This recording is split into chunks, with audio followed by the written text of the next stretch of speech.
And we're back to discuss My Big Fat Greek Wedding 2, and not that there's much to discuss. It's the second one. I was really glad that it wasn't the kind of sequel where they forget everything they learned in the first one. It very much builds on what happened in the first one, and it takes place a correct number of years after. I think it was smart. I thought in the marketing, when I saw the ads and everything, that it was smart that they didn't go for it being her daughter's wedding as opposed to it being her parents' wedding. That was a good way to make the sequel and keep the title and not kind of rehash the same thing over and over again. There were a couple things that made me laugh. There was one joke that is just completely, it makes no sense why it's so funny to me, but just out of context, it just cracked me up hard in the theater. And when she was talking about her husband likes her to dress as a wizard, just for some reason it reminded me of Borat, because Borat talks about sleeve of wizard, and I made the connection in my head and it just got me laughing really hard. It made me think of so I put on my robe and my wizard hat. That's all that popped into my head. Yeah. There's a pretty good chuckle in there about every 5 to 10 minutes or so. Yeah. The first one was the chocolate peanuts thing. That one got me. That was pretty good. Anytime that the great-grandmother showed up on screen was hilarious.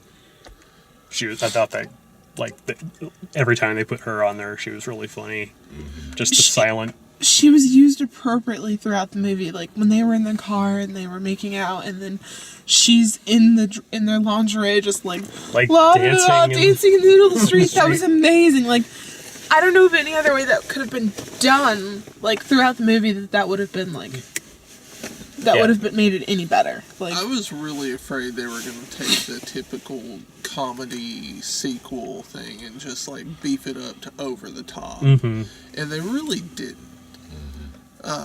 All the characters seemed pretty much the same as what I remembered. And they didn't feel the need to add 7 new generation people into the mix. No, it was good. It was good because you didn't have too many other people and too many backstories. I think I enjoyed the fact that they started where the girl was 17 and went on, and we didn't have to go back through all of the stuff that she had to go through, and that was, it was kind of nice.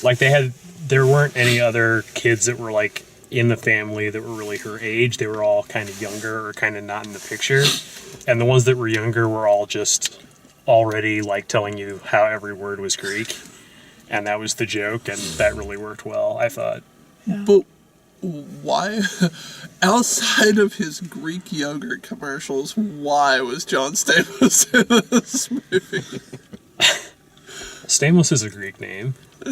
Yeah, but he served no purpose. He didn't necessarily serve a purpose, but it was still funny to have him in there, especially when his cousin met him and she unzipped her top. Yeah. I mean, you could have had anybody else do it, but.